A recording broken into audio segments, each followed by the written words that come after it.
बंगाल में चुनावी फतह के लिए हर तरह के दांव पेच और जुगत जुगाड़ लगाए जा रहे हैं। ऐसे में मां माटी मुसलमान किसके साथ भाईजान, ये जानना जरूरी हो जाता है क्योंकि दिलचस्प नारे सामने आ रहे हैं। अनोखे अंदाज में वार पलटवार हो रहा है, लोग लुभावने वायदे कर रहे हैं और पुराने वादों का हवाला भी दिया जा रहा है। ऐसे में न्यूज़ 24 की टीम शहरों से अलग गांव की तस्वीर आप तक पहुंचा रही है। नेताओं के पुराने वादों की पड़ताल हम कर रहे हैं और आज हमारी टीम हुगली में पुरसुरा विधानसभा में एक गांव पहुंची और लोगों से बात की। हमारी एक्सक्लूसिव रिपोर्ट में क्या निकल कर आया? कितने लोगों को मिल चुका है? चलो, बहुत सारे आदमी को मिला है, थोड़े बहुत बाकी अभी हम लोगों ने अप्लाई किया हुआ है पंचायत में।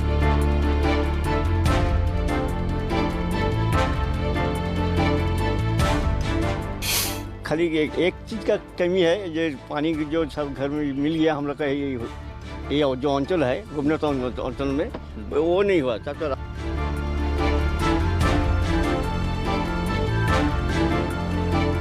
लेके चावल से लेके चना से लेके दाल से लेके तेल से लेके राशन का जो सरसों घासलेट जो होता है वो भी दिया। कुछ भी चीज़ की कमी नहीं रखा, सब फ्री में दिया।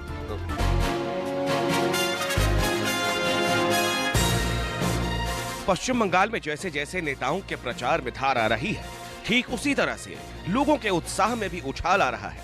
लोगों को उम्मीद है कि शायद इस चुनाव में उनके साथ साथ उनके गांव का भी भला हो जाए। जो वादे अधूरे रह गए थे वो पूरे हो जाएं।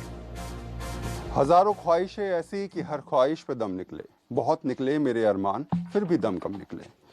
शायद यही होती है उम्मीद इंसान की। वो सोचता है कि उसकी ख्वाहिशें पूरी हो जाएं, वो सोचता है कि उसे सब कुछ मिल जाए, वो ये भी सोचता है कि हालात उसके पक्ष में हो जाएं। यही तो जीवन का फलसफा है। इतनी आसान नहीं होती चीज़ें। हर कोई जानता है कि मुश्किल दौर गुजरते हैं, अच्छे दौर आते हैं। चुनावी मौसम भी यही समझाता है। इस बार चुनावों में इस गांव के लोगों की सोच क्या है? क्या उनको लगता है कि ये चुनाव उनके लिए कुछ बेहतर जिंदगी लेके आएंगे, या जैसे कई सालों से चलता आ रहा है वैसे ही चलता रहेगा?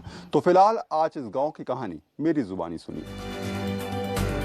नेताओं के वादों की पड़ताल करने न्यूज़ 24 की टीम पुरसुरा विधानसभा के एक और गांव पहुंची है। हुगली जिले का ये सेहरा गांव है। गांव में करीब 950 परिवार रहते हैं, जिनमें से करीब 800 मुस्लिम परिवार हैं। गांव में जलसे की तैयारी है। प्रोग्राम के लिए लोग स्कूल के पास जमा है। हम लोग फिलहाल हैं सहरा गांव में और ये सहरा गांव पुरसुरा विधानसभा में पड़ता है। ये तमाम लोग यहाँ पर आप देख भी रहे होंगे, ये लोग यहीं पर रहते भी हैं और इस बार के चुनाव पर चर्चा कर रहे थे। आज इनका कुछ कार्यक्रम भी है शाम को और उस जलसे के लिए तैयारी कर रहे थे। लेकिन उससे पहले हम लोग जब यहाँ पर पहुँचे तो इनसे हमने पूछ भी लिया कि आखिर भाई चुनावों में चल क्या रहा है और दिमाग में क्या चल रहा है। और इस विधानसभा चुनावों में जो पुरसुरा की स्थिति है वो क्या है, वो भी मैं इनसे समझ लूँगा। चाचा जी, मुझे बताओ कि अभी गाँव में दिक्कतें किन किन चीज़ों को लेकर हैं और क्या क्या चीज़ें सही हैं? देखिए, यहाँ हम लोग को जो खाली एक चीज़ का कमी है, ये पानी की जो सब घर में मिल गया हम लोग का ये जो अंचल है गुमनाथ अंचल में वो नहीं हुआ। सब तो रास्ता घाट बिजली नहीं था, वो सब आ गया दीदी आने के बाद। तो आज कोई हर जगह कुछ नहीं है। अच्छा, मतलब बस पानी की दिक्कत है, बाकी पानी का थोड़ा जो नल का जो पानी है ना कूप का, हाँ, वो सब जगह खाली यहाँ पर वही चीज़ें खाली हुआ नहीं। तब रास्ता घाट सब वो इतना कादा होता था रास्ता में। अच्छा, ये रास्ता इतना टूटा हुआ होता था पहले, आप अंदर आ नहीं सकते थे। लेकिन अब आपका कहना है कि रास्ता वैसा सब हो गया। ये पूरे गांव की अगर बात करें तो कितनी पॉपुलेशन होगी, जनसंख्या कितनी होगी, लगभग आदमी लोग कितने रहते होंगे लगभग? हम लोग का जो सहरा में है कम से कम 800 वोट होता है। 800 वोट हैं, 950 वोट हैं। हाँ, और उसमें सहरा में खाली मुस्लिम वोट कितने हैं लगभग? मुस्लिम सहरा में उसमें तुम 150 माइनस करो, बाकी सब मुस्लिम। अच्छा, 800 वोट लगभग मुस्लिम्स के, यानी बड़ी पॉपुलेशन यहाँ रहती है मुस्लिम्स की। करते क्या हो भैया? काम करता हूँ। क्या काम करते हो? खेती का। खेती का। तो अपनी ज़मीन है? नहीं, खुद का ज़मीन नहीं है। बट्टे पे रहते हो। बट तो कितना बट्टा? आधा पैसा तुम्हारा, आधा उसका? जी, आधा उसका आधा हमारा, ऐसे ही चलता है ना? ऐसे चलते। तो कितना कमा लेते हो लगभग? 5-6 हज़ार। तुम भी 5-6 हज़ार कमा लेते हो? जी। और कितने लोग हैं तुम्हारे घर में? 4। तो 5,000 रुपये में महीने में घर चल रहा है। जी। हम गांव के अंदर और भी जाएंगे और तमाम लोगों से बातचीत भी करेंगे, आपको यहाँ की तस्वीरें भी दिखाएंगे और आपको ये समझाएंगे भी कि आखिर इस बार यहाँ की जनता क्या कुछ सोच रही है, या कुछ दिमाग में रख रही है, और किस तरीके से ये तय कर पा रही है कि आखिर वो किसकी तरफ है। गांव में हम अंदर की तरफ बढ़े तो एक बेहद छोटा सा टूटा घर दिखा। बड़ी मुश्किल से एक परिवार इस घर में गुजर बसर कर रहा है। हालांकि सरकार की तरफ से इनको उज्ज्वला योजना का फायदा तो मिला है, साथ ही शौचालय भी बन चुका है। हम लोग छोटी सी झुग्गी में बैठे हुए हैं। अब आप देखिए कि इतनी तंग जगह है ये, जहाँ पर 3 लोग किस तरीके से बैठे होंगे। यहीं पर ये लोग रहते भी हैं, यहीं पर इनका खाना भी बनता है, यहीं पर गुजर बसर इनका चल रहा है। ये कच्चा मकान है, पूरा कच्चा मकान है। हाँ कच्चा मकान। पक्का मकान नहीं मिल पाया सरकार से तो मिला पैसा वो जो अम्फाम में उधर तब पैसा मिला। सरकार से मिलता है।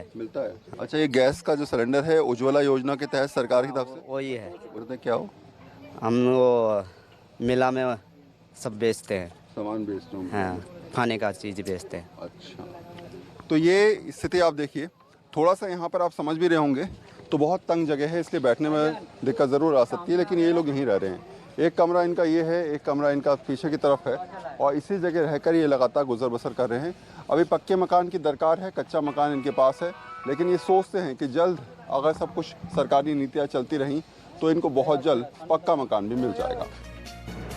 गांव में करीब 80% पक्के घर और शौचालय बन चुके हैं, जिनमें से कुछ तो सरकार की तरफ से आवास योजना के तहत बने हैं। हम गांव के अंदर आ चुके हैं और लगातार हम ये समझ रहे हैं कि आखिर सरकारी योजनाओं का कितना ज़्यादा लोग फ़ायदा उठा रहे हैं, उनको क्या क्या मिल चुका है। और सबसे बड़ी बात है कि कुछ लोग अभी भी कह रहे हैं कि उनको नहीं मिला, लेकिन कुछ लोग ये भी मान रहे हैं कि उनको मिल चुका है। तो जिनको मिल चुका है उनसे भी बात कर लेते हैं। क्या नाम है आपका? मुमताज। कौन सा मकान है आपका? ये वाला? तो ये तो पक्का मकान बन गया आपका। दिए सरकार থেকে सरकार ने दिया। कितना দিয়েছে একটা गैस का कनेक्शन मिला उज्ज्वला योजना के तहत? পেয়েছি আমি পেয়েছি। आप पाई थी? गैस का कनेक्शन मिल गया है। कहीं से कुछ मदद मिल जाए तो आपके ऊपर भी रहता है कि आप किस तरीके से उसको अच्छा कर सकते हैं। तो अम्मा के पास भी थोड़ा पैसा आया सरकार से, अम्मा ने इस मकान को बनाने को तैयार हो गई। कई सारे मकान यहाँ पर बनते हुए आपको नज़र भी आ रहे होंगे। जहाँ मैं खड़ा हूँ हाल फिलहाल में, यहाँ भी एक मकान तैयार हो रहा है। ठीक जहाँ खड़ा हूँ इसके बराबर में भी आप देखेंगे तो वहाँ भी मकान तैयार हो रहा है। तो कच्चे से मकानों से पक्के मकानों में लोग लगातार शिफ्ट हो रहे हैं। तो गाँव में कितनी % पॉपुलेशन ऐसी होगी अब जिनको पक्के मकान मिल चुके हैं सरकारी योजना के तहत? 80% आदमी को मिल चुका है मकान यहाँ पे। 80% आदमियों को यहाँ पर मकान मिला है। शौचालय कितने लोगों को मिल चुका है? चलो बहुत सारे आदमी को मिला है, थोड़े बहुत बाकी अभी हम लोगों ने अप्लाई किया हुआ है पंचायत में। मकान का भी अप्लाई किया हुआ है बहुत सारे। वो अगर 20% मिल जाएगा तो बहुत कवर हो जाएगा हम लोग। अच्छा, लेकिन 80% लगभग आपका शौचालय यहाँ पर हो चुका है। अच्छा दादा, मकान कहाँ है तुम्हारा? এইটাই ये मकान है आपका?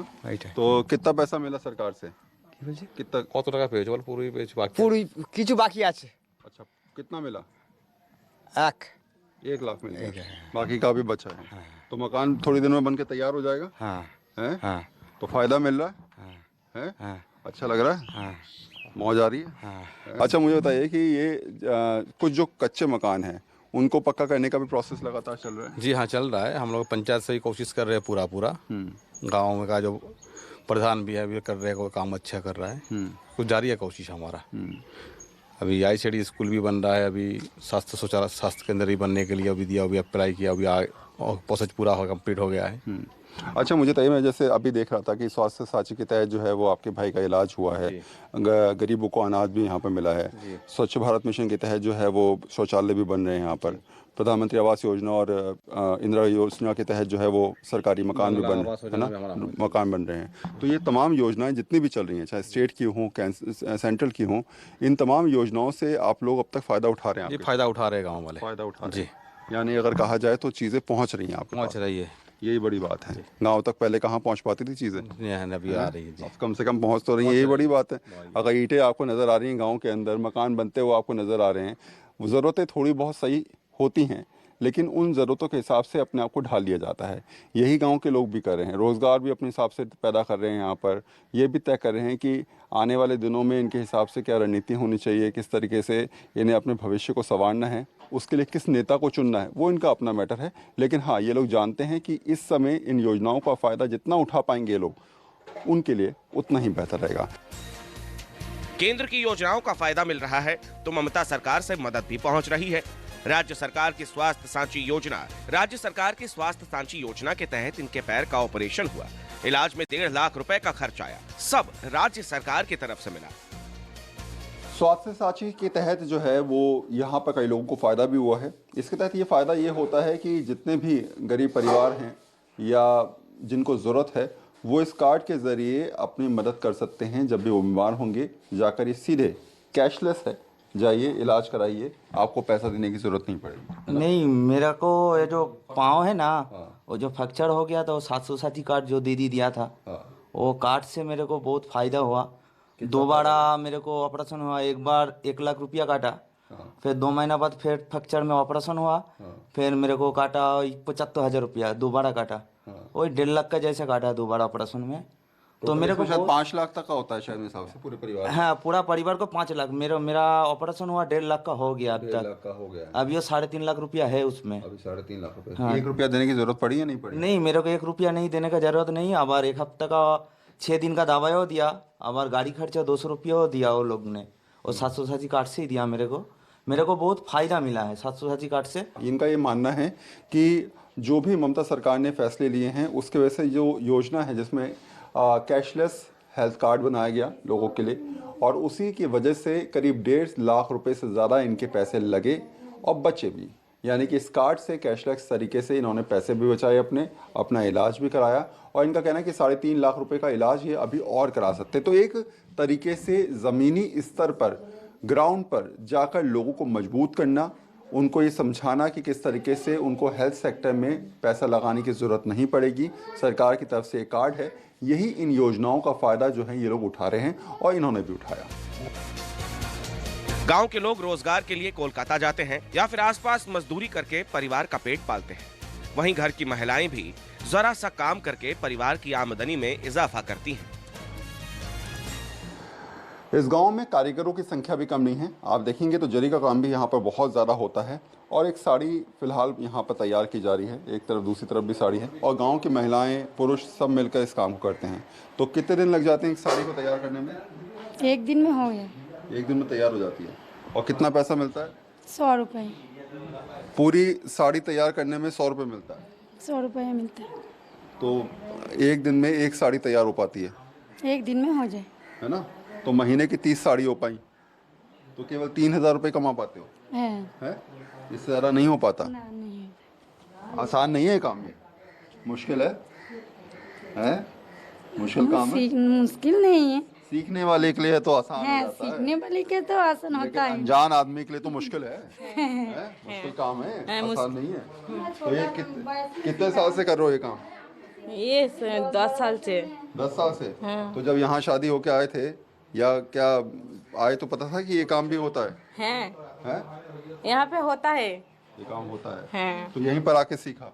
ना बचपन से सीखा हूँ। अच्छा, बचपन से सीखा हुआ है काम। अच्छा, और 10 साल से काम कर रहे हो? हैं। अच्छा, तो दिन में कितनी साड़ी? एक साड़ी? दिन में 1 साड़ी हो जाती है। एक साड़ी तैयार हो जाती है। और कहाँ से लोग आते हैं बनवाने साड़ी? यहाँ पे बहुत सारे लोग करते हैं। बहुत सारे लोग करते हैं। यहाँ पे एक जन देता है ना, हम सब मिलकर करते हैं। अच्छा, जो ऑर्डर देता है उसके बाद वो ऑर्डर जो है गांव के लोग आपस में बांट लेते हैं और उसके हिसाब से करते हैं, है ना? यही तरीका रहता है। तो कारीगरों का जो हिसाब है वो ये है कि सब लोग एक साथ मिलजुल कर काम को बांटते भी हैं। जो ऑर्डर आया, जिसके पास कोई बड़ा ऑर्डर आया, वो गांव के तमाम लोगों में उस ऑर्डर को डिस्ट्रीब्यूट कर देता है और फिर गांव की महिलाएं पुरुष उस ऑर्डर को तैयार करते हैं। तो ये एक रोज़गार का साधन है जिसमें घर में बैठकर भी रोज़गार के ज़रिए महिलाएं पैसे कमाने की सोच रखती हैं और लगातार जो है घर का काम भी देखती हैं और साथ में इस प्रकार की जरी का काम करके अर्निंग करने की कोशिश भी करती हैं। तो एक तरफ पुरुष बाहर काम कर रहे हैं तो महिलाएं यहाँ पर पैसा कमाने की कोशिश कर रही हैं। कहते हैं कि बंगाल की राजनीति में क्लब का अच्छा खासा दबदबा है। गांव में भी हमें एक क्लब मिला, लेकिन ये राजनीति नहीं, खेल का अखाड़ा है। यहाँ आने वाले युवाओं में भी सियासत को लेकर काफी दिलचस्पी दिखी। गांव में ये क्लब हाउस है इनका, और ये क्लब में तमाम लोग मेंबर हैं, यहीं पे बैठते हैं। तो कितने मेंबर है क्लब में? क्लब में कितना है? लगभग 160-150 ऐसे है। 160 लोग? जी। तो इसमें सारे लड़के हैं? जी, लड़के लोग, सारे लड़के। यूथ है सारा? हाँ, सारे जो है जवान लड़के हैं। कहते हैं पश्चिम बंगाल में क्लब बहुत चलते हैं, तो और क्लब जो हैं वो इलेक्शन में असर भी बहुत डालते हैं। तो यहाँ के क्लब भी इलेक्शन में असर डालते हैं? नहीं, ये जो है कोई पार्टी पॉलिटिक्स वाला मतलब क्लब नहीं है। ये ओनली खेला मतलब खेल कूद होते हैं, ये सब के लिए है क्लब। जी जी। तो अभी इलेक्शन में इस बार जो है वो क्या लग रहा है यहाँ पर? इलेक्शन का स्थिति लग रही है, नेताजी आ रहे हैं यहाँ पर? हाँ आ रहे हैं। कौन कौन सी पार्टी के आए? वो इधर टीएमसी का जो है वो भी आए, बेचाराम मन्ना है और डॉक्टर कड़वी मन्ना है, वो भी आए। जी जी। अच्छा, मजा आ रहा है इस बार इलेक्शन में? मजा तो आएगा ना। गाने वाने खूब बज रहे हैं लाउड स्पीकर पे? हाँ हाँ है? खेला होता खेला हुआ है? यही चलेगा। हम लोग सब मिल बैठ के रहते, इधर सब हिंदू मुस्लिम सभी लोग जो है इधर साथ में रहते हैं। इधर बगल में हिंदू है, इधर भी हिंदू है, इधर मुस्लिम है। हाँ, तो सब लोग एक साथ रहते हैं, एक साथ ही चुनावी प्रक्रिया में भाग भी लेंगे और कह रहे हैं कि माहौल ऐसा बना हुआ है कि यहाँ तो ये रोजाना खेलते ही हैं। चुनावी माहौल ऐसा है कि यहाँ पर खेला हो गया, यानी कि खेल भी हो रहा है और उसी हिसाब से लगातार ये लोग जो हैं वो शाम को बैठ के क्लब हाउस में एक दूसरे को चुनावी रणनीति और चुनावी बातों के जरिए समझाने का प्रयास भी करते हैं। साफ है, बंगाल में चुनाव है और इन लोगों के पास अपने वोट का सही इस्तेमाल करने का मौका। ऐसे में अब इनको अपने मताधिकार का इस्तेमाल कर गांव के विकास को चुनना है। ख्वाहिशें और ज़रूरतें इंसान की हमेशा बढ़ती रहती हैं। उम्मीदें इस बात की रहती हैं कि और अच्छा मिले और बेहतर मिले और ज़्यादा विकास हो। हर गांव की तरह इस गांव के लोग भी ये सोचते हैं कि यहाँ भी विकास के बयार बहे, यहाँ भी इतना ज़्यादा सबको मिले कि उनके पास ये कहने को हो कि हम अब खुश हैं। हालांकि ज़रूरतें इतनी ज़्यादा भी हैं कि यहाँ पर रोज़गार की दिक्कत भी है, यहाँ पर पानी की समस्या भी है, लेकिन मिला भी बहुत कुछ है और उसी के हिसाब से लगातार ये लोग अपने आप को आगे बढ़ाते हुए नजर भी आ रहे हैं। कैमरा पर्सन दीपक शर्मा के साथ वरुण सिन्हा, न्यूज़ 24, पश्चिम बंगाल।